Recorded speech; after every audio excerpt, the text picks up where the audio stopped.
The Kremlin has always been one step ahead of its counterpart governments in the US and Europe. The US rallied its allies in Europe to initiate a crackdown on the Russian economy after Moscow launched its special operation in Ukraine.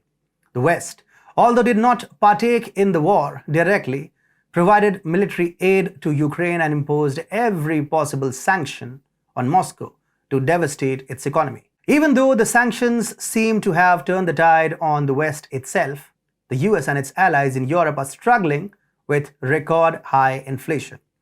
Washington has officially entered recession and London is on the brink of entering one. Increasing energy insecurity has threatened the continent to such unprecedented levels that the provision of energy rationing would now be a big possibility. Irked by Russia's resistance, Washington has now ramped up its game to quash yet another pillar of the Kremlin's financial strength.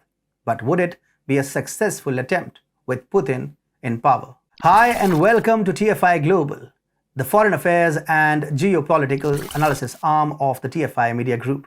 I'm your host Atul Mishra, and if you haven't subscribed to the TFI Global channel yet, hit the subscribe button and press the bell icon to receive all the latest updates. Let's begin.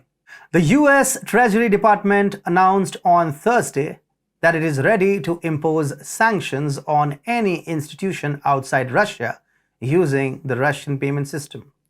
According to its press release, financial institutions that enter into new or expanded agreements with the National Payment Card System, or the NSPK, risk supporting Russia's efforts to evade US sanctions through the expanded use of the Mir national payment system outside the territory of the Russian Federation. The Treasury also announced sanctions on the chairman of the management board and CEO of NSPK, Vladimir Komlev. Analysts said this implies that existing limited agreements with NSPK, such as those allowing Russian tourists to pay their hotel bills abroad, were not likely to violate US sanctions. I don't think the administration particularly cares all that much about Russian tourists visiting Turkey and paying their hotel bills, said Brian O'Toole, a former Treasury official. Although news of Russian travelers failing to pay bills in Turkey using Mir cards has now come to light,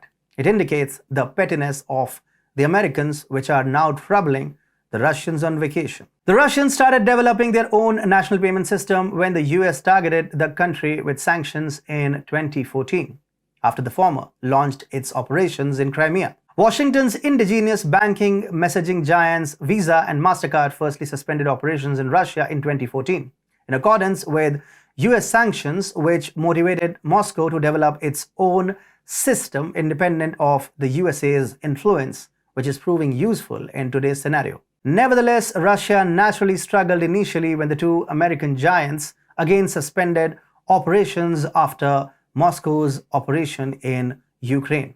The anxieties were doubled when the US-led cartel excluded the Russians from the SWIFT messaging system. However, the Russians resisted the aggression and were able to bounce back, this time owing to the presence of its indigenous payment system Mir. Yes, it would be wrong to assume that it was a joyous ride for the Russians, but they were able to diminish the intensity of the impact by leveraging its energy reserves. Moscow insisted on trading in rubles that strengthened the currency and orchestrated its miraculous comeback. Moreover, support from trade giants like India and China further helped the Russians. Envious of Russia's increasing soft power, the Biden administration decided to attack the payment system, but it would be a futile attempt. The system is already a success and has already made its impact in several countries. Since the introduction of the new payment system, Russian banks have issued more than 129 million Mir cards.